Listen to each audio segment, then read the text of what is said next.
Ranking এ 40-এর উপরে থাকা রোনালদোর দল তাদের সামনে অসহায়। দেখেন দেখেন পরবর্তী ম্যাচগুলোতে তারা কি করবে।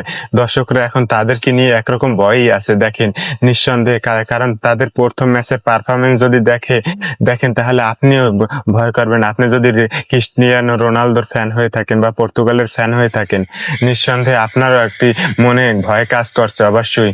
দেখেন তাদের পারফরমেন্স কিন্তু তেমনটা খুব আশানুরূপ ভালো ছিল না।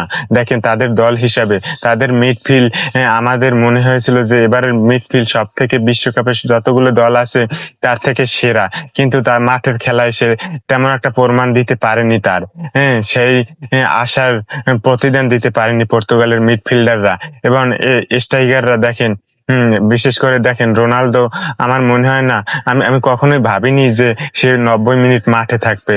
দেখেন সে তেমন একটা তাদের সেরাটা দিতে পারেনি। দেখেন যতগুলো সে চান্স পেয়েছে, আমি বলবো না সে এনাফ চান্স পেয়েছে, যথেষ্ট চান্স পেয়েছে সেটা আমি বলবো না, কিছু চান্স সে অবশ্যই পেয়েছে গোল দেওয়ার জন্য, কিন্তু সেই চান্স গুলো সে এক্সিকিউশন করতে পারেনি।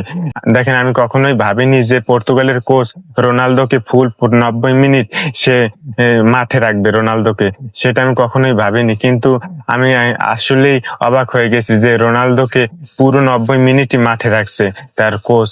দেখেন রোনালদোর বয়স এই মুহূর্তে 41 বছর। এই মুহূর্তে তার, আমার মনে হয় না যে এই পুরো 90 মিনিট তার খেলার এই মুহূর্তে সক্ষমতা বা সেই শক্তি আছে, আমার মনে হয় না। তাই সে তার সেরাটা আমার মনে হয় দিতে পারেনি। এবং যতটুকু দেখেন সে যদি হাফ টাইম থাকতো তাহলে আমার মনে হয় খুব ভালো হতো। পরবর্তী হাফ টাইম যদি অন্য কোনো প্লেয়ার নামাতো, আমার মনে হয় সেটা খুবই ভালো হতো পর্তুগালের জন্য। রোনালদোকে ফুল টাইম আমার মনে হয় রাখাটা ঠিক হয়নি ম্যাচে। তাই আশা করি হয়তোবা পরবর্তী ম্যাচে আশা করি খুবই দুর্দান্ত ভাবে রোনালদোর পর্তুগাল খুবই দুর্দান্ত ভাবে কামব্যাক করবে। কিন্তু তাদের প্রথম ম্যাচ দেখে খুবই বাজে এক্সপিরিয়েন্স হয়েছে দর্শকদের। দেখেন এরকম পারফরমেন্স কেউই আশা করেনি, কোনো অ্যাটাক তেমন একটা দিতেই পারেনি। হয়তোবা বল নিয়ে দেখেন বারের সামনে গেছে, কিন্তু অপোনেন্ট টিমে ডিআর কঙ্গোর কিন্তু তেমন একটা অ্যাটাক আমার মনের মতো হয়নি। দেখেন তাই তারা গোল পায়নি। কিন্তু প্রথম গোলটা দেওয়ার পর আমি ভাবছিলাম হয়তোবা রোনালদোর পর্তুগাল 3-4 গোলের ব্যবধানে হয়তোবা জিতবে, তাদের শুরুটা দেখে এমনই মনে হয়েছিল। কিন্তু পরবর্তীতে দেখা গেল যে ফার্স্ট টাইমের, দেখেন ফার্স্ট হাফের লাস্ট 30 সেকেন্ডের ভিতর তারা গোল খেয়েছে। দেখেন এটা একটা দুর্ভাগ্যজনক ছিল। ওই গোলটা না হলে হয়তোবা ম্যাচটা জিততে পারতো পর্তুগাল। দেখেন এই বিশ্বকাপটা খুবই গুরুত্বপূর্ণ রোনালদোর জন্য এবং দেখেন পর্তুগালের জন্য।